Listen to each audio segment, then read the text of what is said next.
मुझे कभी ऐसा कोई अवार्ड ना मिल पाया जो मैं वापसी कर पाऊं जिसकी, और ये मेरा बड़ा रिग्रेट रहा. That power does not deserve our shraddha. It does not deserve our anvishwas, certainly. The only thing that power deserves is questions. Even when it was not these people in power, when it was the opposition in power or other governments in power, I was reading this book and I was struck by the dates of these poems, because some of them go back to 1977, 75, emergency, that thing that I think she shouldn't have even named it. Dharma, that we must treat power with some sense of condescension, some of that JNU arrogance, some of that intellectual dimagi naksalpan that the Sultan has referred to in his latest Badbadana. And we will continue to give power the only thing it deserves, and that is to ask questions of it. हमें यह पता है कि अभी एक एक लफ्ज़ पर नज़र है, तो आज से 20 साल पहले या 15 साल पहले लिखने का जो मतलब था वो अब नहीं है. तो हम क्या बोलें और क्या ना बोलें, क्योंकि इसके नतीजे संगीन हो सकते हैं. हमारे बहुत सारे सहकर्मियों ने उसके नतीजे झेले हैं. वे नौकरी से निकाले गए हैं, जेल भेजे गए हैं. अध्यापक सड़क पे उतरने को तैयार हूँ, प्रतिरोध की आवाज़ बनने के लिए हर वक्त तैयार हूँ, दोस्तों के साथ अपनी आवाज़ में आवाज़ मिलाने को तैयार हूँ. 12 साल से अलग अलग जो है नेम प्लेट लगा देते हैं अपनी जनता पे. सबसे पहले शुरू हुआ अवार्ड वापसी गैंग, फिर इनके किसी चंपू ने आके बोला कि अर्बन नक्सल हैं, खान मार्केट गैंग है, आंदोलन जीवी है. ये जो सरकार है, ये जो काम इन्हें करना चाहिए वो तो करती है नहीं. इसी सिलसिले में एक नया ये एक नाम लेके आ गए हैं, दिमागी नक्सल. भाई ये तो आप सोचें कि कितनी शर्म की बात है कि स्कूल के बच्चों को स्कूल छोड़ के विरोध करना पड़ रहा है, क्योंकि हालत इतनी खस्ता है हमारे शिक्षा तंत्र की. सबसे पहले तो God sir happy birthday. I consider my self still young enough, at least on Wikipedia, where I feel that birthdays must be celebrated and every opportunity must be taken to the fullest. And I was telling Gohar sir मजाक में, I won't do it, कि जनवादी गीत गाने से पहले हम आज यहाँ हैप्पी बर्थडे गाएंगे. But I am not here today as an award winning or award nominated actor. तो I must say कि मुझे कभी ऐसा कोई अवार्ड ना मिल पाया जो मैं वापसी कर पाऊँ जिसकी, और ये मेरा बड़ा रिग्रेट रहा. मुझे भी बड़ा मन था कि एक आध नेशनल अवार्ड मिल जाए. गुरदीप सर, आपने तो अपने रहते हमें तवज्जो नहीं दी. अब मेरी जवानी ढल चुकी है, अब मुझे अवार्ड वापसी का मौका भी नहीं मिल रहा है, क्योंकि किसी को नहीं चाहिए मेरे स्क्रीन अवार्ड और सिने अवार्ड वापसी. Anyway, I am not here as an actor, an activist, or even a Twitter pest, which I feel is my most true identity. I am here today as a student and a citizen who has had the good fortune of being educated not only in the classroom, also in the classroom, but not only in the classroom, by not just Gohar sir, but so many of you today.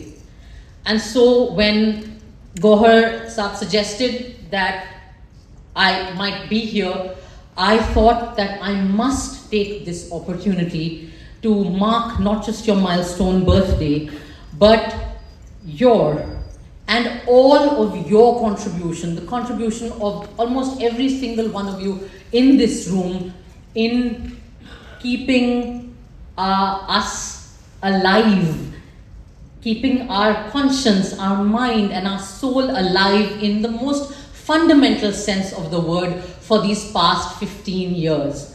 I know that we are in a time of hope, because in the last few weeks the emperor's nakedness is now so nanga that it cannot be hidden in any way. And finally the emperor has found a generation of students who are more battamiz than he is, and who have less lihaz than he does, and who have no care for sharafat, just like he does not have.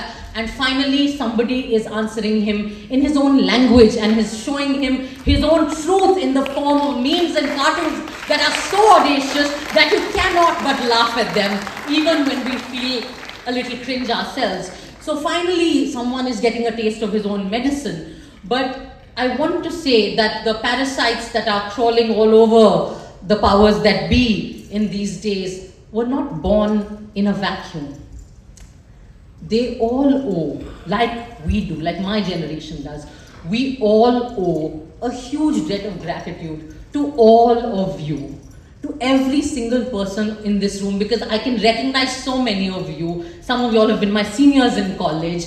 I have learned from every single one of you a very fundamental lesson, and that lesson is that power does not deserve our trust.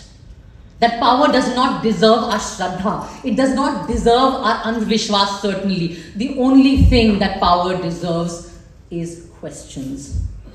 And all of you have asked those questions relentlessly, even when it was not these people in power, when it was the opposition in power or other governments in power. I was reading this book and I was struck by the dates of these poems, because some of them go back to 1977, 75, emergency, that thing that I think she shouldn't have even named it, because then she would have gotten away with it like our current people have for the last 10, 12 years. So I am here to say thank you. Thank you, because your struggles, your efforts, your labor, your everyday lectures in the classrooms that we would be trying to bunk actually enabled us to be alive even in this past decade. No movement and no moment in history stands on its own feet alone, however witty, however fun, however audacious it is. And today, this moment of hope belongs to every single one of you who has relentlessly spoken out for the last 12, 13, 14, 15 years, when so much of this country was blinded by the advertising and savvy marketing and nonsense nomenclatures that this government is best known for. Well, Ashok sir read one poem that I was going to read, so I am not going to repeat and make the mistake of following him up in any way. But I want to say that the cost of this time of speaking up when it was not safe to speak up, of speaking up when it was not cool to speak up, of speaking up when there were no means to go viral, has been very great. And most of you know what that cost is in a personal sense. And some of you have borne that cost. I mean, Safdar Hashmi Saab's family is here. Some of you have borne that cost in decades gone by. And so I'd like to mark what that cost is and what that cost continues to be with a very powerful poem, which is the first poem in this collection, called Kaid Khane. And I think we should dedicate this poem, though it ends in hope, but we must dedicate it to the memory of Father Stan Swamy, because that is what the cost has been of speaking out in these past 10 years. And I hope that there will be a day when the judicial system of this country will be held accountable for the institutional murder of an 84-year-old Parkinson's victim, because they didn't have the basic decency of doing their job. The cost is a teacher like so many of you, Professor Sai Baba, who didn't survive for 1 year after he came out on bail. That is what the cost of speaking out when it was not cool is. कैद खाने की फसीलों से डराने वाले भूल जाते हैं कि अगर जिंदगी तल्ख लगे, जहर लगे, जेल के बाहर इतनी सांस दुर्भर हो कि दम घुटने लगे, इतनी दुर्भर हो कि हर हद से गुजर जाने को हो दिल बेताब। जहन सोचे कि इन्हीं जेल की दीवारों के बीच परचमे हिंद लिए एक भगत सिंह उठकर फैल जाता है गली कूचों में, ग्रामशी उठता है और सारी हदें तोड़ के गरमाता है जहनों को कई नस्लों के। जूलियस उठता है हिटलर के निहा खानों से और अफ्रीका के जेलों में कहीं एक स्टीव जन्म लेता है। यहीं मंडेला के पैरों से कहीं बेड़ियां टूट के गिरने की सदा आती है। जेल में खौफ की फसलों को उगाने वाले भूल जाते हैं, वहीं हिम्मत व अज़्म की फसलें भी उगा करती हैं।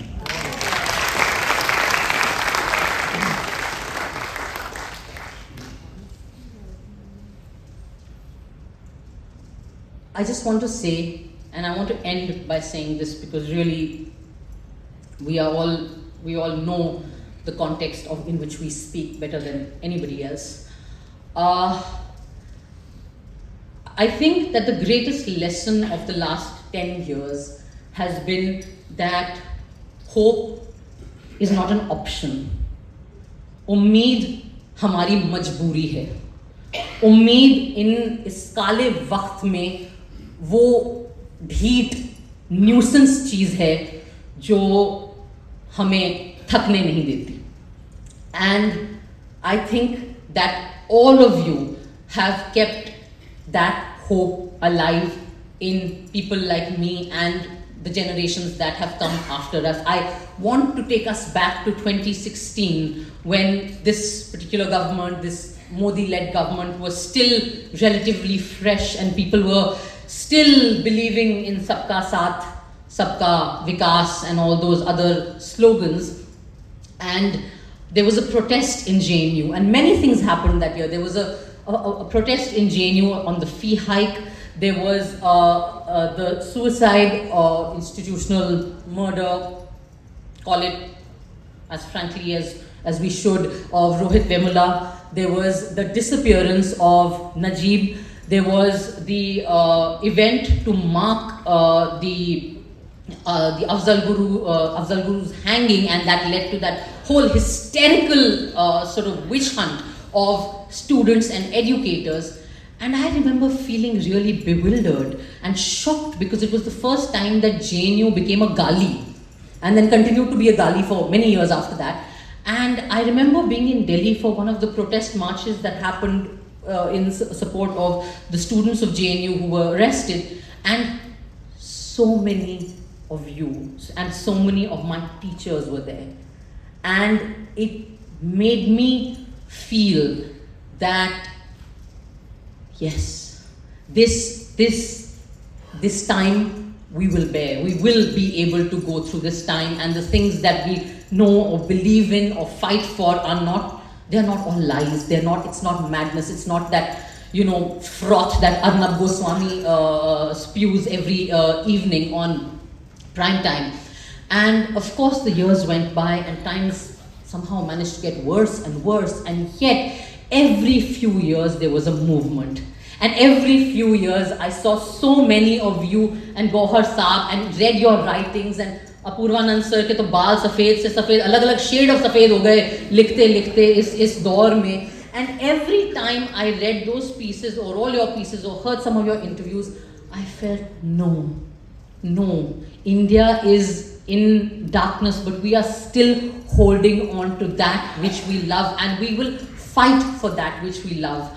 Now, many more movements later, we are in a time when hope seems possible again, and maybe Gurdeep sir will again be in a position to give me a national award someday, and I will not stop reminding him about it.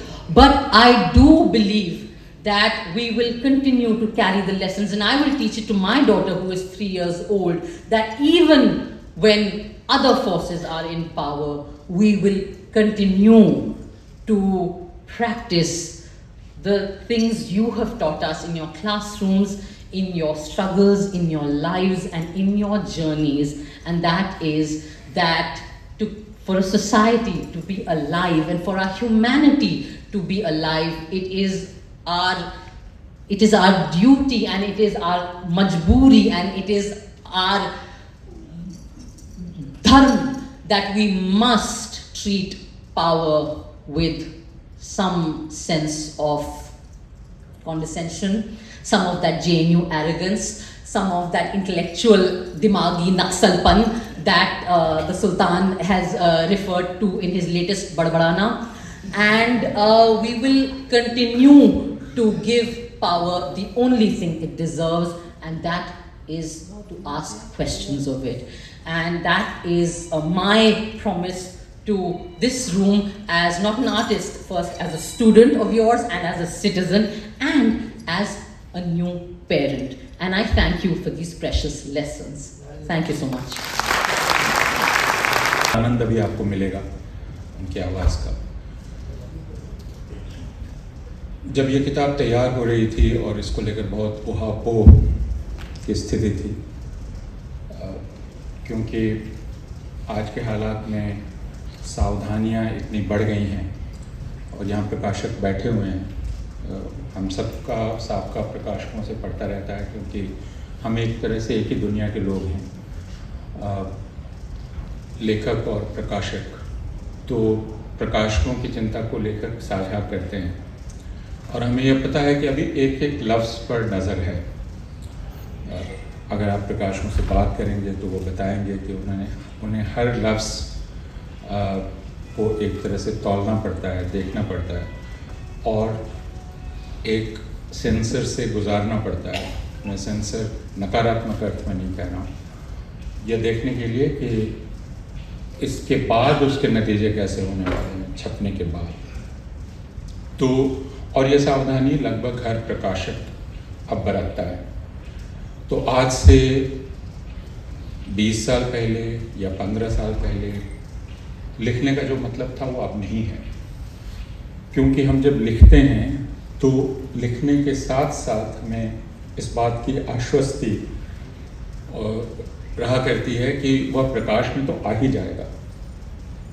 लेकिन अब हम लिखते वक्त या लिखने के पहले ही जानते हैं कि हर लफ्ज़ पर नज़र रखी जा रही है, और हम यह भी जानते हैं कि वह हम जो लिख रहे हैं वो जिस माध्यम से सामने आएगा, उस माध्यम का जिम्मा जिनके पास है, हम उन्हें जोखिम में नहीं डाल सकते।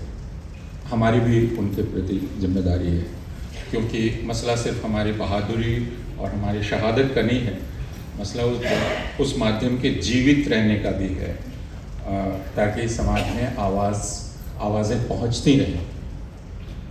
इसका असर लिखने पर क्या होता है, इस पर बहुत अध्ययन नहीं हुआ है, लेकिन मैं आपको एक अध्यापक के रूप में भी कह सकता हूँ, क्योंकि यह सावधानी अब हम क्लासरूम्स में भी बरतते हैं कि जब हम क्लासरूम में जाएं और अपने विद्यार्थियों से बात करें तो हम क्या बोलें और क्या ना बोलें, क्योंकि इसके नतीजे संगीन हो सकते हैं। हमारे बहुत सारे सहकर्मियों ने उसके नतीजे झेले हैं, वे नौकरी से निकाले गए हैं, जेल भेजे गए हैं, अध्यापक। तो इसलिए जब आप अध्यापक बनते हैं, आप एक क्लासरूम की तैयारी करते हैं, तो आप ये सोचते हैं कि आपकी जिम्मेदारी अपने विषय के प्रति है। जिस अनुशासन में आप हैं, आप हिंदी साहित्य पढ़ा रहे हैं तो हिंदी साहित्य के प्रति है, प्रेमचंद के प्रति है, इतिहास के प्रति है। आपकी जिम्मेदारी उसके प्रति है और आपकी जिम्मेदारी विद्यार्थियों के प्रति है। लेकिन उन दोनों के बीच में बहुत कुछ है और उसमें ये जिम्मेदारी ठीक से निभाई जा पाएगी कि नहीं, यह एक सवाल हमें हमेशा हमारे सर पे मंडराता रहता है, अध्यापक के तौर पर, और जैसा मैंने कहा लेखक के तौर पर भी। और जो मैं कह रहा हूँ कि इसका अध्ययन नहीं हुआ है, यानी लेखकों से हमने लंबी बात करके नहीं जाना है कि उनका लेखन कैसे बदला है इस दौर में, क्या है, कौन से लफ्ज़ हैं जो उन्होंने इस्तेमाल नहीं किए, किस लफ्ज़ के बदले कौन सा लफ्ज़ रखा, प्रकाशक ने क्या सुझाया कि आप ऐसा करें। और ऐसा नहीं कि प्रकाशक कोई जुल्मी है, बल्कि वो प्रकाशक आपका हित चिंतक है और वो चाहता है कि आपकी बात आए। प्रकाशक ने क्या कहा कि इसे छोड़ दें तो बाकी जा सकता है, और आपने दिल पे पत्थर रख के छोड़ा, क्या छोड़ा गया और क्या शामिल किया गया, ये पाठकों को नहीं पता है। लेकिन जब किसी वक्त इसका आज का इतिहास लिखा जाएगा, आज के साहित्य का और लेखन का, और मैं ये उम्मीद करता हूँ कि इन सारी चीज़ों को शायद अभी कोई ध्यान में रख के कुछ दर्ज कर रहा होगा, कुछ अध्ययन कर रहा होगा, रिकॉर्ड रख रहा होगा, ताकि आगे के वक्त में हमें आज की समझ मिल सके। तो आज जो भाषा हमारे पास है वो भाषा किन निषेधों से होकर निकली है और वो अपना काम कर रही है, और इसलिए क्यों वो एक अधिक कठिनाई से गुजर रही है पहले के मुकाबले। और ये जैसा मैंने कहा कि ये सिर्फ बहादुरी और शहादत का मामला नहीं है, यह जिंदा रहने का मामला भी है। और ये मैं कोई रेटोरिकल तरीके से नहीं कह रहा हूँ, लेकिन फैसिज्म के दौर में आप जिंदा रहते हुए अपनी बात कैसे कह सकते हैं, यह अपने आप में एक हुनर हो जाता है, फन बन जाता है। लेकिन गौहर रज़ा साहब की शायरी में सीधे बात करने की आदत आपको उनकी दिखलाई पड़ेगी। अमूमन लोग पोएटिक होना या शायराना होना या काव्यमय होना, इससे मतलब ये समझते हैं कि हम कुछ परोक्ष रूप से बात कर रहे हैं, तिरछे होकर बात कर रहे हैं, हम बात सीधे नहीं कर रहे हैं। लेकिन कविता हर तरह से लिखी जाती है, कविता अभिधा में भी लिखी जाती है। अक्सर लोग सोचते हैं कि व्यंजना सबसे अच्छी है और व्यंजना में जो चीज़ कही जाए उसमें काव्यत्व ज़्यादा रहता है। लेकिन दुनिया भर की शायरी इस बात की गवाह है कि अभिधा में लिखना बहुत ही मुश्किल है, और अभिधा में असरकारी ढंग से लिखना तो और भी मुश्किल है। तो जो लोग अभिधा में कविता लिखना स्वीकार करते हैं वो कहीं ज़्यादा जोखिम उठाते हैं, और जोखिम मैं सिर्फ जेल जाने के अर्थ में नहीं कह रहा हूँ, जोखिम वो इस अर्थ में उठाते हैं कि उनको कभी माना जाएगा कि नहीं माना जाएगा। जब आप अभिधा में कविता लिखना शुरू करते हैं, जिसको हम कह रहे हैं कि आप सीधे सीधे बात कह रहे हैं, जो चीज़ जैसी है उसको सामने रख के बात कह रहे हैं। दूसरी मुश्किल तब आती है जब कविता राजनीति से टकराती है। वैसे ये कहा जाता है कि हर चीज़ राजनीतिक है, लेकिन एक व्यापक अर्थ में जब वह किसी राजनीतिक घटना से टकराती है, किसी राजनीतिक व्यक्ति से टकराती है, किसी राजनीतिक विचार से टकराती है, तो ये साहित्य के सिलसिले में मैं पढ़ रहा था कि ये कुछ वैसा ही होता है कि एक कंसर्ट चल रहा हो और उसमें अचानक पिस्तौल के दागे जाने की आवाज़ आए। तो राजनीति से कविता की मुठभेड़ या कविता का सामना, या कविता और राजनीति जब सामने खड़े हो जाते हैं तो कविता कैसा सलूक करती है उससे और कैसे बदलती है। क्या राजनीति उसको बदल देती है, या कविता राजनीति को कोई चुनौती दे सकती है अपनी भाषा के जरिए। यह चुनौती हर भाषा के कवि के सामने रही है। उस दौर में जिसको कहा जाता है कि यह दमन का दौर है, तानाशाही का दौर है, क्या वह दौर अधिक आसान होता है ऐसी कविता के लिए? और क्या वह दौर जो उदार जनतंत्र का दौर है, जैसे भारत ने यह लंबा दौर देखा है, जिसे आप उदार जनतंत्र का दौर कह सकते हैं, जिसमें आपको जो मर्जी आए आप बोलें और लिखें, तो क्या उदार जनतंत्र का दौर राजनीतिक कविता के लिए अधिक मुश्किल है, क्योंकि उसमें आपको बात कहने की आज़ादी है? ये कुछ सवाल हैं जो हर कवि के सामने रहते हैं कि वह अपनी भाषा कैसे विकसित करे। और दूसरी सबसे बड़ी चुनौती कवि के सामने यह है, जो कोई नई बात नहीं है, मौलिक बात नहीं है, वह यह कि उसे आखिरकार, और ये सिर्फ कवि के लिए नहीं है, यह हर लेखक, हर साहित्यकार के बारे में है, बल्कि कला के हर माध्यम के बारे में है। फिल्म जिसमें स्वरा काम करती हैं और बाकी तमाम लोग, स्वरा जिस माध्यम में काम करती हैं उसमें आपको अपने शरीर से काम लेना होता है, भाव भंगिमाओं से काम लेना होता है, और हम सबके पास अपनी भाव भंगिमाएँ हैं।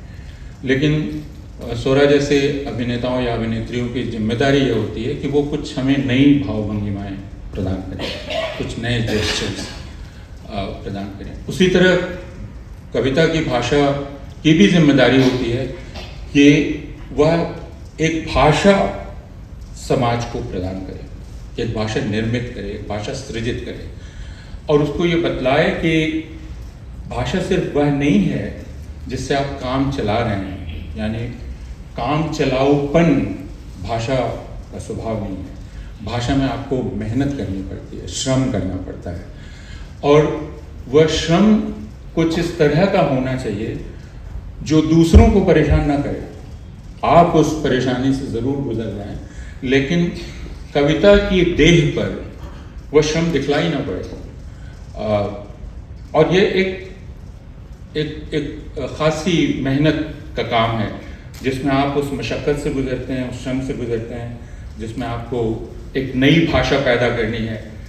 और आप ये देखते हैं कि यह बात तो फैज़ अहमद फैज़ भी कह गए थे, इस तरह की बात और इस तरह की बात तो बाकी शायरों ने भी की थी, इनकलाबी शायरों ने भी।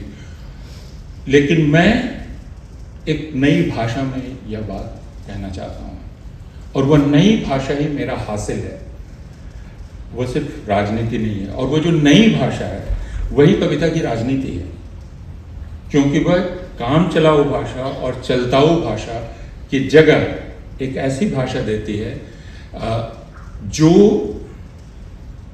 आपको उस भाषा में उस शख्सियत का दर्शन कराते हैं। लेकिन जैसे मतलब यह कि हर कवि की भाषा की शख्सियत अलग है, और यही जनतंत्र है। तो मैं एक बात कह रहा हूं जिसमें आप साझेदारी कर सकते हैं, वो साझा बात है, लेकिन मेरी भाषा है। और आप मेरी कविता इसलिए पढ़ते हैं कि मुझे गौहर रज़ा की भाषा पढ़नी है, मुझे वो बात सिर्फ नहीं पढ़नी है जो गौहर रज़ा कह रहे हैं, मुझे उनकी भाषा पढ़नी है, मुझे उनका अंदाज़ पसंद है, जिसे आप अंदाज़े बयां कहते हैं। मैं उस अंदाज़ के लिए उनको पढ़ता हूँ। उस अंदाज़ को हासिल करना और उस अंदाज़ को बचाए रखना और उसमें और नए अंदाज़ पैदा करना, यह कवि का काम है। और जो पूरी जद्दोजहद है वो इस अंदाज की जद्दोजहद है। कार्ल मार्क्स ने बहुत पहले सेंसरशिप के बारे में लिखते हुए कहा था कि सेंसरशिप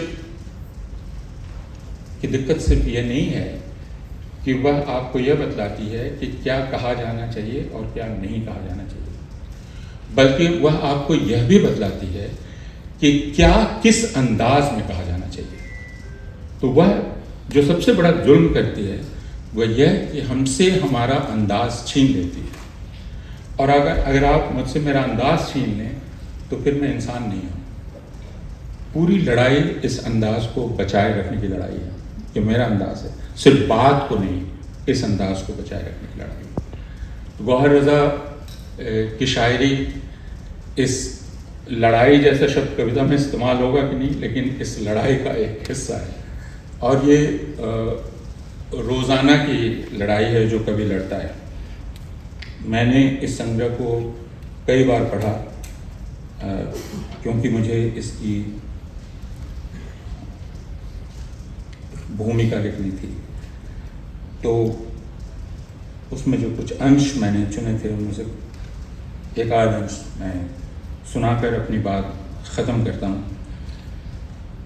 और मैं ये भी कहना चाहता हूँ कि, और ये मेरी बात नहीं है, टेरी गिल्टन की बात है, कि कविता या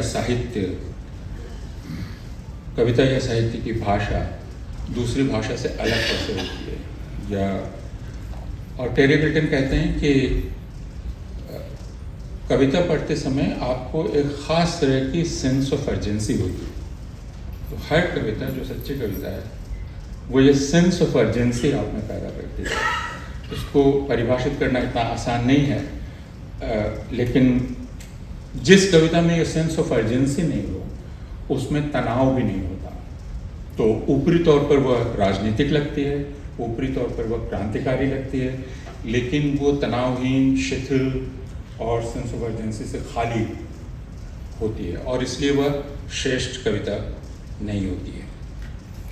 तो मैं कुछ हिस्से आपको सुनाता हूँ और आपसे इजाज़त लेता हूँ। इतिहास को क्यों याद रखना ज़रूरी है?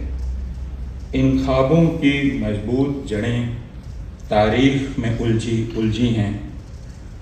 इतिहास के हर एक पन्ने पर है खून के धब्बे लाख सही। आहें हैं बहुत, आंसू है बहुत, जंगें हैं बहुत, हिंसा है बहुत।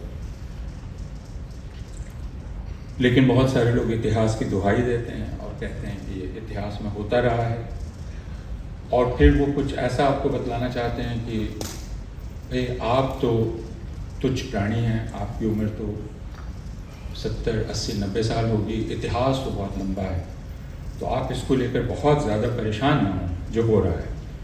एक तरह से वो आप पे लानत भी भेजते हैं, तरस भी खाते हैं कि आप इतने परेशान क्यों हो रहे हैं। लेकिन गौहर रज़ा साहब समझते हैं कि यह अपनी जिम्मेदारी से भागना है। किसी अवतार या ज़िल्ले इलाही से कोई उम्मीद रखना गलत है और बेजा भी, और इसके कामयाबी और हिफाजत के लिए हर नस्ल को उठना पड़ेगा। दरारें आ गई हैं जो उन्हें भरना ही होगा। अज़ सरे नौ अगर कुर्बानियाँ देनी हैं तो देनी ही होंगी, और जो ऐसा करता है वो कोई एहसान नहीं करता किसी पर। तब जहन के गहरे गोशे ने यह दिल से कहा, कर ख्वाब हकीकत करने हैं तब चलते रहना लाजिम है। हाँ, मंजिल दूर सही, लेकिन ये मायूसी बेमानी है। ये ख्वाब तुम्हारे अपने हैं, हम वतनों का एहसान नहीं। शुक्रिया। दोस्तों, मैं थोड़ी मुश्किल में हूँ। मुश्किल ये है कि गौहर रज़ा साहब मेरे दोस्त हैं। अब अगर मैं इनकी तारीफ़ करूँगा तो लोग कहेंगे कि दोस्ती निभा रहा है, ठीक से क्रिटिकली नहीं पढ़ रहा है। और अगर मैं कुछ नुक्ताचीनी करूँगा तो कहेंगे कि देखो कैसा दोस्त है। इस मौके पर क्या नुक्ताचीनी करनी चाहिए? तो बहरहाल मैंने सोचा कि इसकी मैं चिंता ना करूं, मुझे जो कहना है सो कहूं।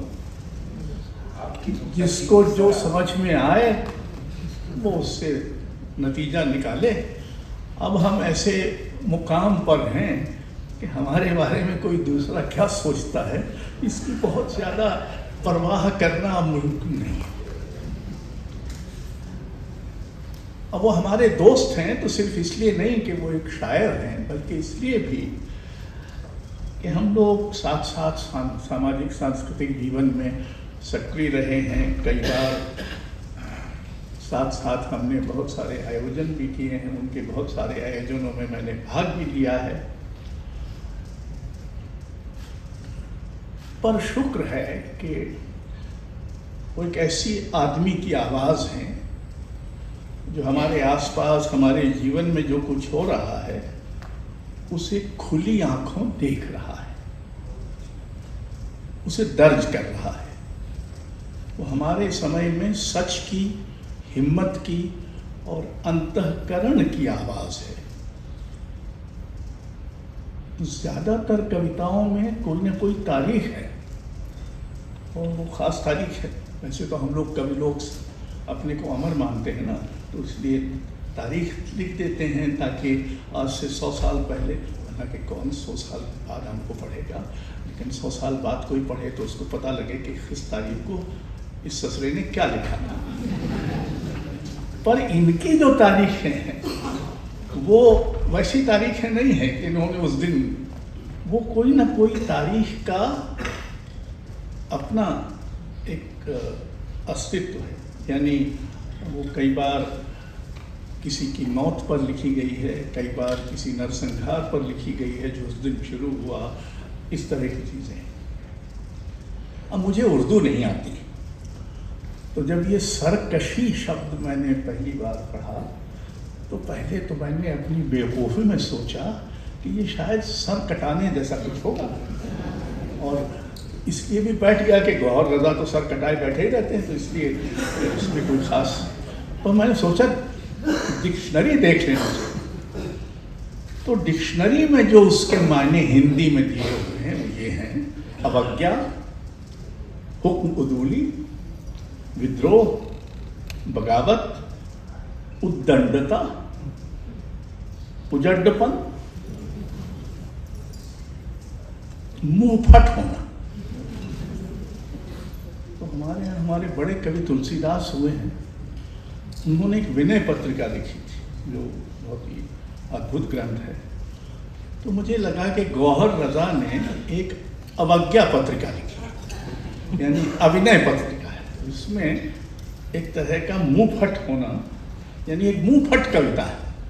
फिर मैं सोचने लगा कि हमारे वक्त में हम कविता से हमारी तवक्को क्या है, हम क्या चाहते हैं कि कविता करे। कुछ तो इसका जिक्र पूरन ने भी किया ही। पर एक तो हम झूठों की ऐसी बौछार में हैं, बौछारी क्या है, रिमझिम है, कभी फुहार है, लेकिन है झूठ क्या। उसमें वो सच्चाई पर अपनी पकड़ ढीली न पड़ने दे, क्योंकि सच्चाई पर हमारी पकड़ ढीली पड़ जाए इसकी बहुत कोशिश हो रही है। दूसरा ये है कि जैसे भी हो, चाहे वो सीधे सीधे बोले, मुंह फट बोले, या थोड़ा मुलामियत से बोले, पर सच बोले, झूठ न बोले, कम से कम झूठ न बोले। तीसरा कि आज हमको डराने वाली बहुत शक्तियां हैं और हम एक बहुत डरा हुआ लोकतंत्र है। हालांकि अब थोड़ा डर गायब होना शुरू हुआ है, लेकिन अभी थोड़े दिन पहले जब तक कि ये नहीं आए थे कॉकरोच, तब तक तो हम डरे हुए लोग ही थे। तो कविता का एक काम मुझे समझ में आता है कि वो हमें निडर बनाए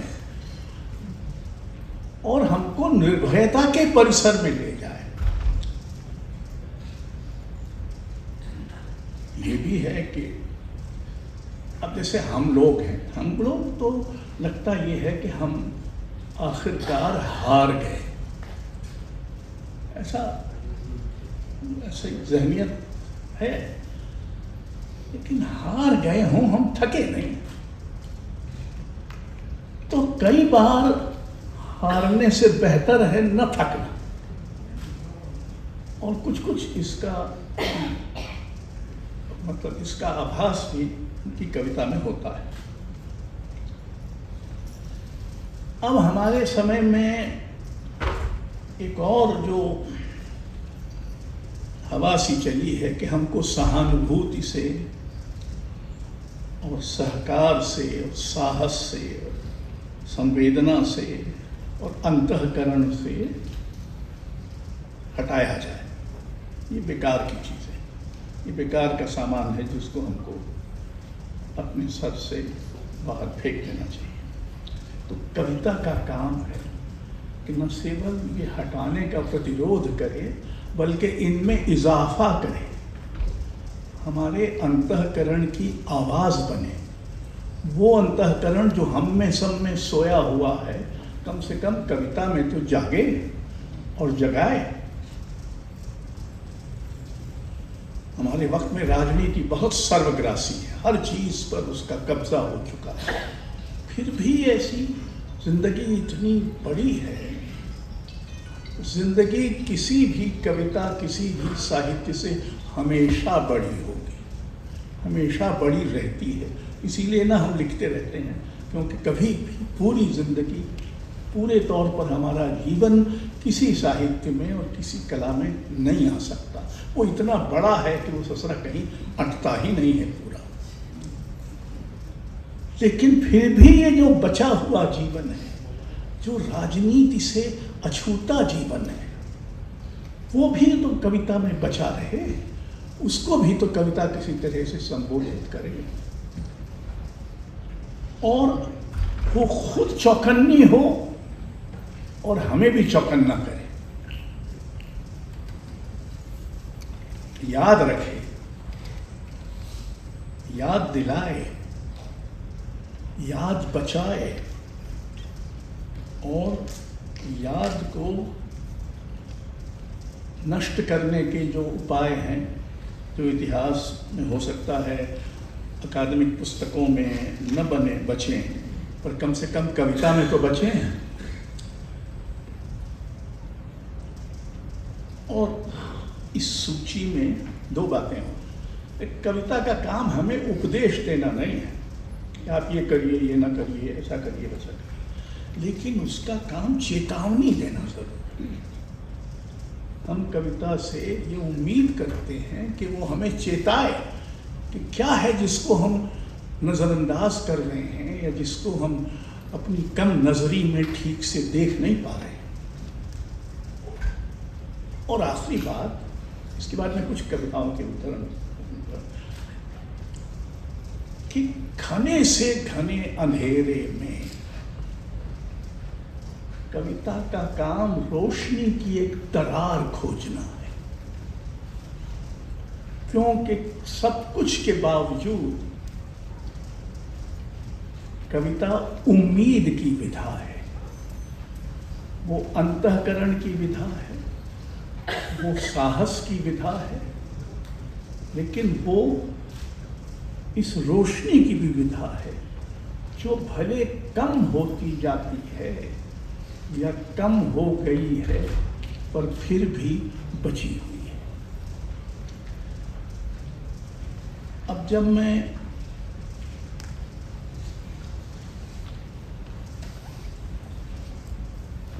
उठो अंधेरे ने है पुकारा, ये रात कहती है थक गई हूँ, कहीं से सूरज को ढूंढ लाओ, न ढूंढ पाओ तो इतना कर दो कि रास्तों में दिया जलाओ, जो सुबह रास्ता भटक गई है वो लौट आए। कविता का यही काम है कि हमको बताए कि भले भटक गई हो, लेकिन हमारे दिए जलाने से सुबह वापस आ सकती है। तोड़कर खौफ के पर्दे की हर एक बेड़ी को कोई ऐसा है जो गलियों में निकल आया है, खौफ के कोहरे के छट जाने की उम्मीद लिए सबके मक्तल की तरफ जाता है। इश्क के सारे दीवाने जो मेरे देश में बसते हैं, उठेंगे फिर मिट्टी से और इश्क का जाम उठाएंगे। जब जब देश निकाला दोगे, लौट लौट कर आएंगे।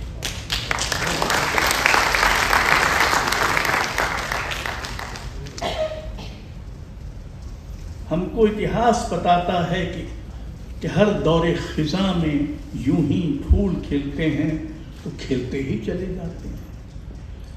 एक बादल किसी कोने में उभरता है कहीं और सहरा पे बरस जाता है।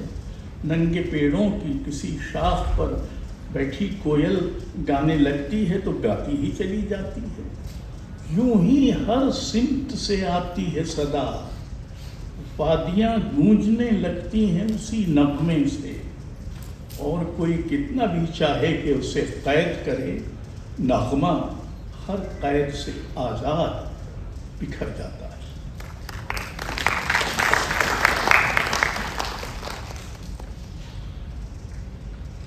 जब सब ये कहें खामोश रहो, जब सब ये कहें कुछ भी न कहो, तब समझो पतझड़ रुत आई, तब समझो मौसम दार का है, तब सहमी सहमी रूहों को ये बात बताना लाजिम है, आवाज़ उठाना लाजिम है, हर कर्ज चुकाना लाजिम है।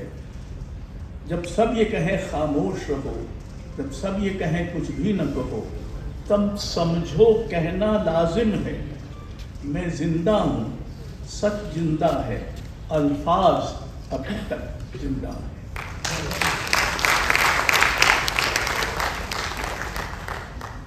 और ये एक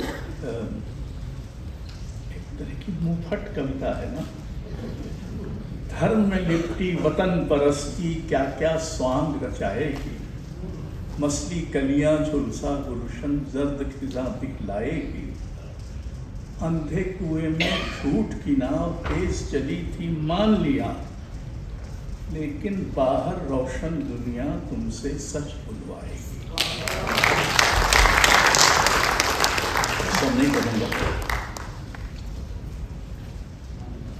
हम लोग उनमें से हैं जो अब तो लाल किले से दिमागी नक्सल करार दिए गए हैं। उसके पहले बहुत दिनों तक हम अर्बन नक्सल थे, उसके पहले हम लोग लुकिंग गैंग थे, फिर उसके और पहले हम लोग क्या थे, हाँ मार्केट गैंग थे, और फिर अवार्ड वापसी गैंग थी। तो उस पर, और ये कब लिखी गई कविता, ये गज़ल, वो गज़ल जिस पर एक समाचार चैनल ने मुझे देशद्रोही करार दिया था और हम लोग मुकदमा भी लड़े थे। फनकारों से पूछ रहे हो क्यों लौटाए हैं सम्मान, पूछो कितने चुप बैठे हैं, शर्म उन्हें कब आएगी। ये मत भूलो असली नस्लें रोशन शोला होती हैं, आप कुरेदोगे चिंगारी दामन तक तो आएगी। और ये अंत में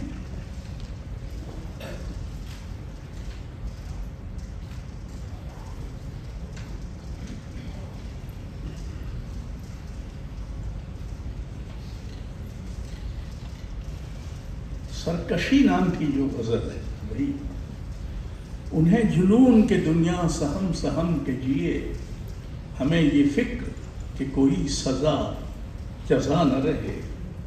उन्हें जुनून के हर शहर शहर आतिश हो, हमें ये फिक्र कि आलम सजा सजा सा रहे। उन्हें जुनून के कोई भी सर बुलंद न हो, हमें ये फिक्र कोई सर झुका न रहे। उन्हें जुनून के रोशन ख्याल कोई न हो, हमें ये फिक्र कहीं दौरे जाहिला न रहे। उन्हें जुनून कि हर एक जुबां पे ताला हो, हमें ये फिक्र कि कोई भी बेजुबां न रहे।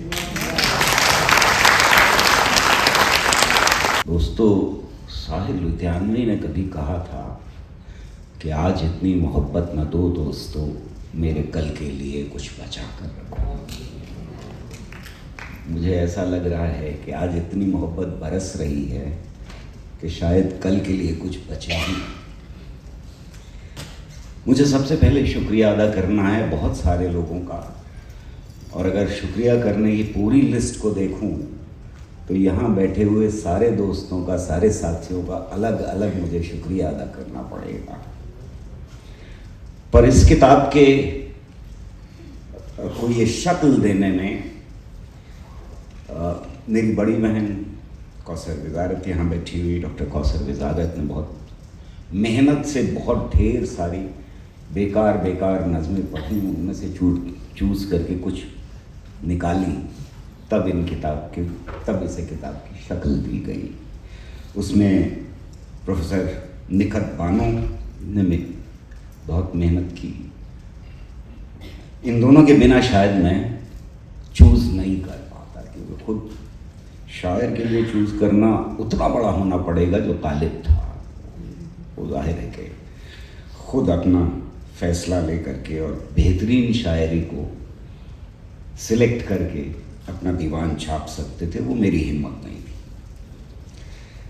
और जब ये पूर्वा भारद्वाज साहिबा के साथ पास पहुंची, कहाँ बैठी हैं आप, उधर, तो एक बहुत ही मंझे हुए एडिटर जिसकी मुझे तलाश थी, उन्होंने बहुत ही मोहब्बत के साथ और बहुत मेहनत के साथ बेहद कम वक्त के बावजूद एक एक लफ्ज़ को देखा, सबके माने तलाश किए और वो माने पिरोए गए वहाँ पर। मुझे अंदाज़ा नहीं था बहुत सारे अल्फाज का कि ये आम हिंदी पाठक के लिए मुश्किल होंगे, और मेरा अक्सर यही एटीट्यूड रहता है कि भाई फैज़ साहब की ज़बान में कि हमने लिख दिया, अब हम ही सब कुछ करें क्या, कुछ तो पाठक भी करे, तलाश करे कुछ। पर पूर्वा भारद्वाज का मैं बहुत शुक्रगुजार हूँ कि उन्होंने इस किताब को ये शक्ल दी और मुझे बहुत मुफीद सजेशंस दिए, जिनसे ये किताब इस शक्ल में आई। शबनम को मैं अगर शुक्रिया अदा करूं तो शुक्रिया ही अदा करता रहूँगा 50 साल का। और बहरहाल वो भी हैं कुछ यहाँ पे लोग जिन्होंने मुझे मंच का शायर बनाया, उनका भी शुक्रिया अदा करना ज़रूरी है, मेरे कुछ दोस्त, वरना शायद मैं मंच का शायर होता ही नहीं।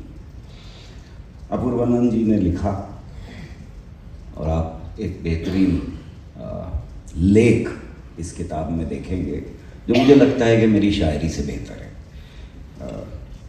उसके लिए शुक्रिया अदा करना ज़रूरी है। स्वरा ने जैसे ही मैंने कहा फौरन शुरू किया कि किस तरह से वो यहाँ पहुँच सकती हैं बहुत बिजी शेड्यूल के बावजूद, और उसमें से रास्ता निकाला। मुझे मालूम है कि उनका कितना बिजी शेड्यूल इस वक्त था, उसके बावजूद यहाँ आई। अशोक वाजपेयी जी का बेहद शुक्रगुजार हूँ, वो हमेशा हमारे साथ खड़े हो जाते हैं, इसलिए उनका शुक्रिया अदा करते हुए लगता है कि गलत कर रहा हूँ मैं, क्योंकि मोहब्बत का जवाब मोहब्बत होती है, शुक्रिया नहीं होती। अशोक वाजपेयी जी की सिर्फ हमारे ऊपर मोहब्बत है इस वक्त, और इस मोहब्बत के लिए आपका शुक्रिया। मेरे दोस्त अक्सर हैं जिन आजकल आप में से जो शुअरा हजरात यहाँ हैं या कभी कविता लिखी होगी, तो आजकल कविता किसी को सुनाना कितना मुश्किल है लिखने के बाद, उस से भी गुजरे होंगे। और ख़ास तौर से अगर उर्दू में लिख रहे हैं और उर्दू के अल्फाज में, तो बहुत ही मुश्किल काम है। कोई मिलता ही नहीं जिसको आप सुना करके ये कह सकें कि भाई अच्छी है या बुरी है, आगे बढ़े नहीं बढ़े। वो नॉर्मली वो फ़िल्टर शबनम होती हैं, यहाँ सुहेल बैठे हैं, वो फ़िल्टर होते हैं, लेकिन बहरहाल मिलना मुश्किल होता है। तो अशोक लाल जी ऐसे दोस्त जो लगातार जिनसे बातचीत होती रहती है, और वो आज कविता भी पढ़ने जा रहे हैं मेरी एक, और उन्होंने बहुत दिल से ये कहा कि मैं ज़रूर पढ़ूँगा, जिससे मुझे बेहद खुशी हुई। वेदी अभी आपके सामने आएंगी तो बेहद खूबसूरत आवाज़ में वो गाती हैं, और वो ऐसी गायक हैं जैसी स्वरा एक्टर हैं। सड़क पे उतरने को तैयार हूँ, प्रतिरोध की आवाज़ बनने के लिए हर वक्त तैयार हूँ, दोस्तों के साथ अपनी आवाज़ में आवाज़ मिलाने को तैयार हूँ। जाहिर है कि पेंगुइन सुदेश का तो मुझे शुक्रिया अदा करना ही पड़ेगा, और वैशाली जी और संजीव मिश्रा जी दोनों लगातार मेरा हाथ पकड़े हैं, और जो परेशानियां अंदर और बाहर की थी, जिनमें से कुछ की तरफ इशारा प्रोफेसर अपूर्वानंद ने किया है, उन सब को सॉल्व करने में दोनों का हाथ था। लेकिन उससे ज़्यादा बड़ी बात यह है कि इन दोनों में हिम्मत थी इस किताब को छापने की। मुझे बार बार ये लगा कि इस किताब को कोई छापने के लिए, और मैं आपको यकीन दिलाना चाहता हूँ कि कुछ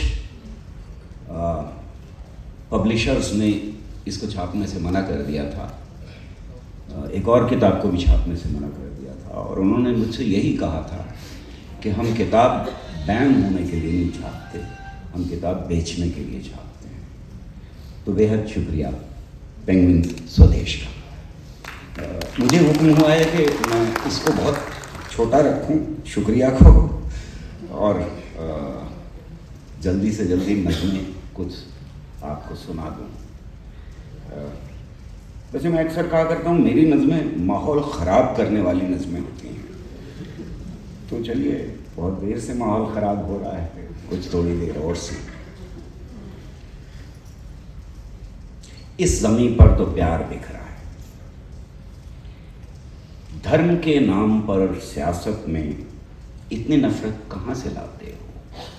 इस ज़मीन पर तो प्यार बिखरा है जिसको कुदरत ने खुद संवारा है। ढलते सूरज पे एक नज़र डालो, उसके दामन में अब्र का टुकड़ा महवे हैरत हूँ लाखों रंगों से, खेलता है कि जैसे सारे रंग अब बिखेरेगा तब बिखेरेगा, और हंगामे रंगों बू के तो फैल इन हवाओं में, इन फिजाओं में अमन के सुर बिखर के देखोगे, उसको देखो ज़रा नज़र भर कर, एक ज़रा ठहरो चांद निकलेगा अपने दागों को दूध से धोकर, आसमां की बिसात पर देखो सारे तारों को कि नर्म मोहरों को एक एक करके फिर सजाएगा और तुमसे करेगा खामोशी सरगोशी। दिल ये गमगीन है अगर तो क्या, रात संगीन है अगर तो क्या। सुबह आएगी नूर बिखरेगा, खेलते खेलते सफ़र अपना मंजिलों का पता बताएगा। सुबह दम चल के घास पर देखो प्यार की धुन लाखों बूंदों को, अमन के गीत गाते पाओगे और सबा पास से जो गुजरेगी तुमको एहसास बस यही होगा जैसे कह दी किसी ने प्यार की बात। बिखरे फूलों को लाखों रंगों से सारे गुलशन को यूं सजाया है जैसे कहते हो एक ज़रा सोचो इश्क की कोई हद नहीं होती।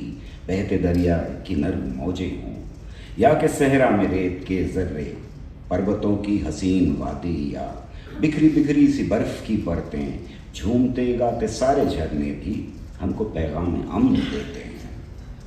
और चाहो तो आंख बंद कर लो, दिल की आवाज़ को सुनो बेहम, धड़कने तुमको ये बताएंगी इस ज़मीं पर तो प्यार बिखरा है। नफ़रतें बस सियासतों में हैं, हर सियासत के ऐसे पहलू को दिल से अपने निकालना होगा।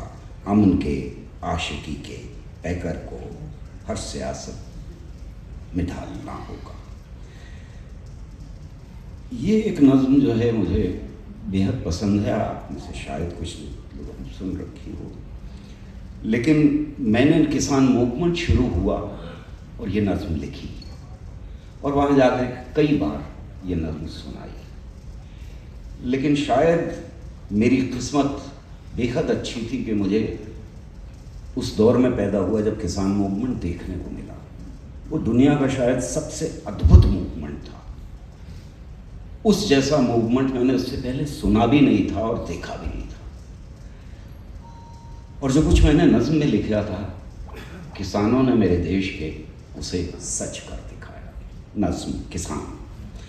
तुम किसानों को सड़कों पे ले आए हो, अब ये सैलाब है। तुम किसानों को सड़कों पे ले आए हो, अब ये सैलाब हैं। ये जो सड़कों पे हैं खुदकशी का चलन छोड़ कर आए हैं, बेड़ियां पाँव की तोड़ कर आए हैं। सौंधी खुशबू सौंधी मिट्टी की सबने कसम खाई है और खेतों से वादा किया है कि अब जीत होगी तभी लौट कर आएंगे। अब जो आ ही गए हैं तो ये भी सुनो, झूठे वादों से ये टलने वाले नहीं। तुमसे पहले भी जाबिर कई आए थे, तुमसे पहले भी शातिर कई आए थे, तुमसे पहले भी ताजिर कई आए थे, तुमसे पहले भी रहज़न कई आए थे, जिनकी कोशिश रही सारे खेतों का कुंदन बिना दाम के अपने आकाओं के नाम गिरवी रखे।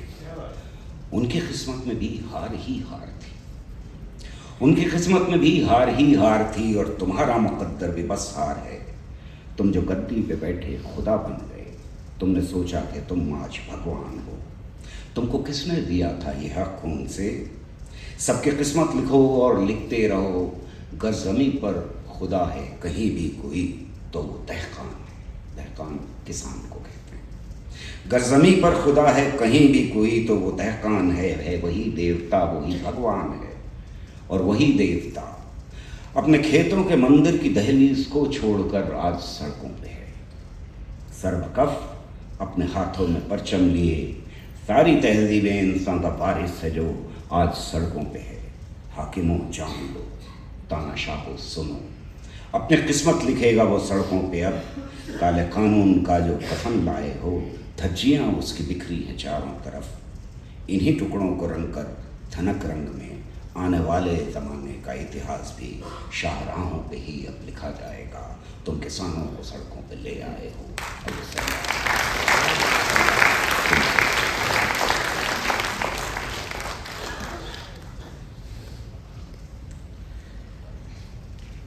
जैसे मैंने कहा कि माहौल ख़राब करने वाली नज़में हैं ज़्यादातर मेरी। तो एक बच्चे ने मुँह फट था और उसने मुझसे ये भी कहा कि आपकी नज़मों में इतना खून खराबा क्यों होता है, आप कुछ अच्छी शायरी नहीं कर सकते क्या?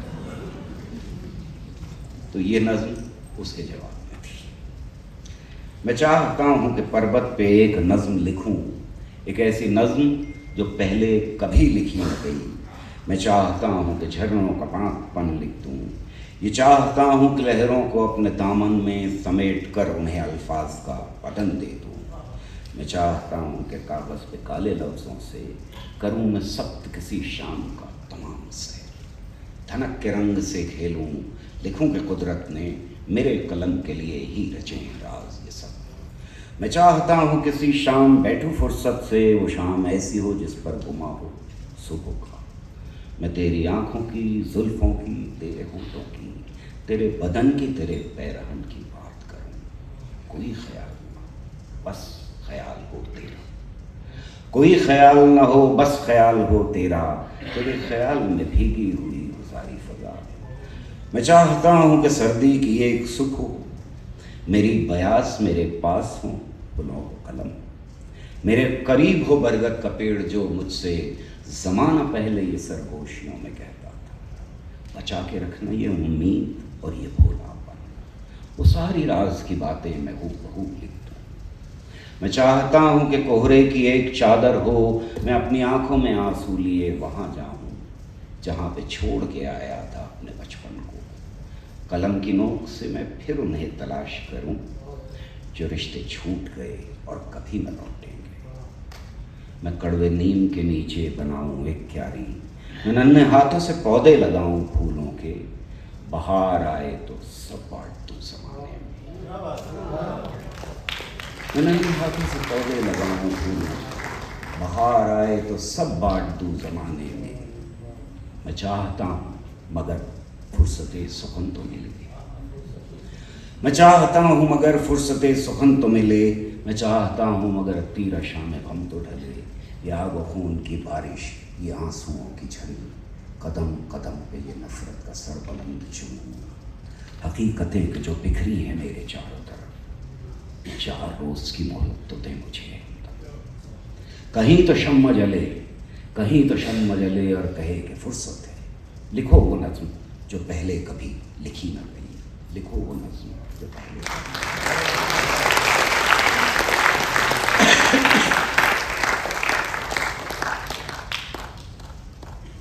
सोरा ने ये बात कही कि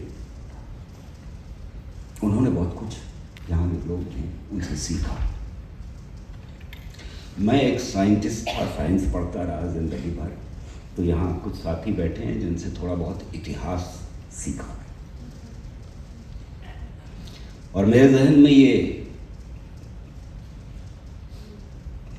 द्वंद्व कहें था कि हम किसको इतिहास कहेंगे और किसको हम अपना हेरिटेज कहेंगे, क्योंकि हमारे समाज में इसको बहुत मिक्स कर दिया जाता है। हेरिटेज क्या है और हमारी हिस्ट्री क्या है। मीरास लफ्ज़ हेरिटेज के लिए इस्तेमाल होता है।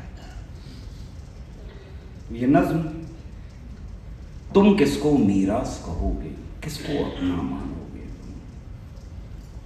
तुम किसको मीरास कहोगे, किसको अपना मानोगे तुम। वक्त के सागर की लहरों में गर्व के मोती कुंदन पारस, खुशियों की मध्यम शहनाई, ज्ञान की ज्योति प्यार की मस्ती, संगम कितनी ही नदियों का। पूरब पश्चिम उत्तर दक्षिण चारों सिंतों से घिर घिर कर, मत वाले बादल का आना, टूट बरसना, रक्त का मिलना। यहाँ पर शब्द इस्तेमाल हो सकता था खून भी, लहू भी हो सकता था, लेकिन यहाँ मुझे रक्त ही ठीक लगा। पूर्वानंद जी जिन्होंने लैंग्वेज के बारे में आपको बताया, रक्त का मिलना, मिलते जाना, ऐसे के पहचान न पाओ, चाहो फिर भी जान न पाओ। अपने वक्त के इस सागर की कोख से जन्मा एक एक हिंसा, ज़हनों की परवाज़ न छूली विज्ञानों की सब सीमाएं। सीमाओं ने जब जब डाला डेरा अपना, हर सागर में सब नदियों ने फिर सैराब किया धरती को। मेहमा अपने ऐसे ही थे जैसे नरम ख्याल आते हैं, घर करते हैं, बस जाते हैं। हाँ लेकिन इन्हीं लहरों में शोर कदूरत नफरत भी है। वेदों का बहता शीशा है, पुरानों के हाथ में वो है जिसने जिस्म के टुकड़े करके सब हाथों को बांट दिया था, और यहीं खुदा के नाम से जूते लाल हुए। ये सारा इतिहास है अपना। किसको अपना मानोगे तुम किसको इतिहास कहोगे, किसको अपना जानोगे तुम। बेहद शुक्रिया। आप सबको आदाब। इतना सही सही बातें कह दी गई हैं गौहर साहब के बारे में कि मुझे उनके बारे में बात करने की, लेकिन एक बात मैं कहे बिना नहीं रह सकता, वो ये कि गौहर साहब की शायरी जो है वो उनकी शख्सियत की अक्कासी करती है।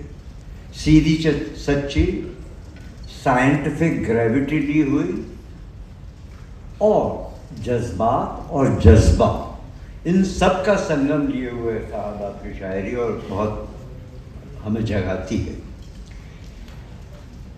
गौहर साहब, रज़ा साहब, आपका इसलिए भी शुक्रिया कि आपने मुझसे ये नज़्म पढ़ने की इजाज़त दी आपने मुझको। वैसे गौहर रज़ा को भी मेरा शुक्रिया इसलिए अदा करना चाहिए कि जो नज़्म मैं सुनाने वाला हूँ वो नज़्म वो ख़ुद नहीं सुना सकते, क्योंकि इतने इमोशनल हो जाते हैं।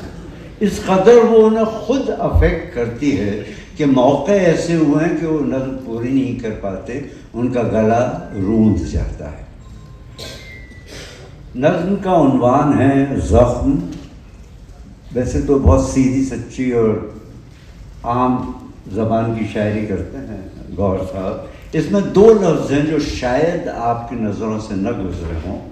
एक है बैन, जिसका मतलब होता है लेमेंट, जिसका मतलब होता है लानत, जिसका मतलब होता है मातम। और एक लफ्ज़ जो बहुत ही इम्पोर्टेंट है इस नज़्म का, क्लाइमेक्स का, वो है ज़िना। उसका मतलब होता है रेप। तो ये दो आप अपने जहन में रखिए, क्योंकि मैं बीच में नहीं रुकूंगा ये कहने के लिए। ज़ख्म, गौहर रज़ा साहब की नज़्म। जिस्म पर ज़ख्म है, आँखों में लहू उतरा है। जिस्म पर ज़ख्म है, आँखों में लहू उतरा है। आज तो रूह भी लर्ज़ा है मेरी, ज़हन पत्थर की तरह सख्त व बेजान सा, मफलूज सा, पैरालिटिक, मफलूज सा, बेहिस बेकार, सख्त व बेजान सा, मफलूज सा, बेहिस बेकार। इसमें चीखों के सिवा कुछ भी नहीं, कुछ भी नहीं, कुछ भी नहीं। मुझसे मत पूछो मेरा नाम तो बेहतर होगा। मैं वही हूँ जिसे सारी बहारों को परखना था अभी। मैं वही हूँ जिसे फूल सा खिलना, महकना था अभी। झूमते गाते हुए झरनों की धुन को सुनकर मेरे पैरों को थिरकना था अभी। दर्सगाहों की खुली बाहों में जाना था मुझे, और एक शोले की मानंद दहकना था मुझे। मैं वही हूँ, मैं वही हूँ जिसे मंदिर की हदों के अंदर तुमने जूतों से के तले रौंद दिया। मैं वही हूँ जिसे मंदिर की हदों के अंदर तुमने जूतों के तले रौंद दिया। मैं वही हूँ कि जिसे सारे भगवान खड़े चुप की तस्वीर बने, तकते रहे, तकते रहे, तकते रहे, और मेरे जिस्म का हर कतरे खून थपकियाँ दे के सुनाने का जतन करता रहा।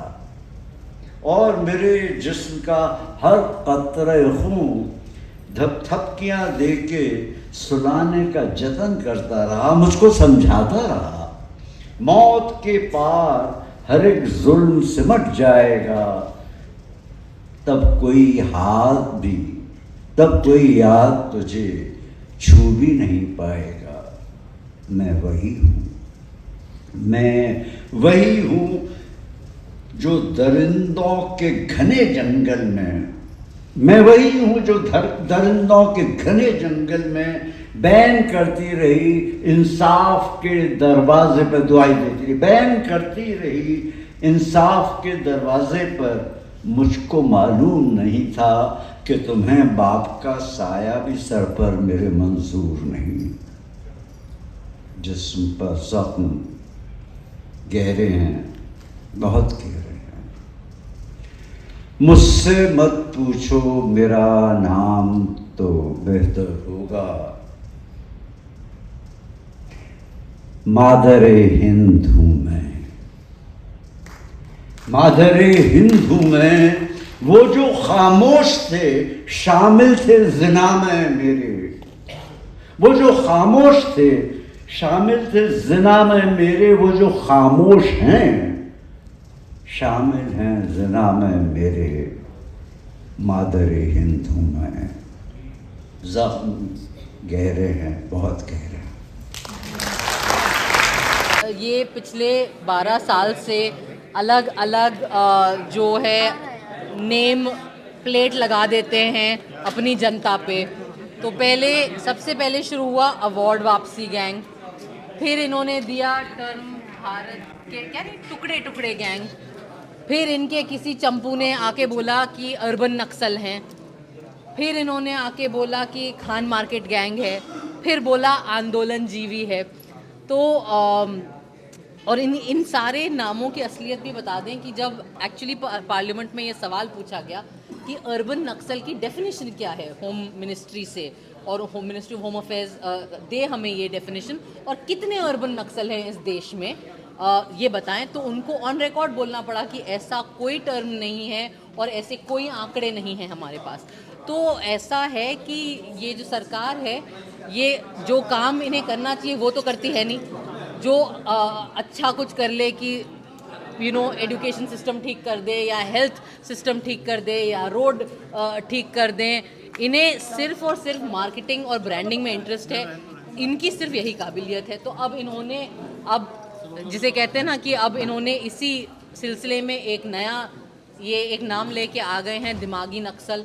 और अब मैं क्या बोलूँ यार, अब आपने मीम्स देख ही लिए हैं। दिमागी नक्सल इन्होंने बनाया, 1 घंटे के अंदर दिमागी नक्सल पार्टी बन गई, उसके इतने लाखों फॉलोअर आ गए। तो अब ये अपनी कब्र खुद ही खोद रहे हैं। अच्छी बात है, इनके कब्र के पे क्या लिखा जाएगा वो भी खुद ही बता देंगे वो।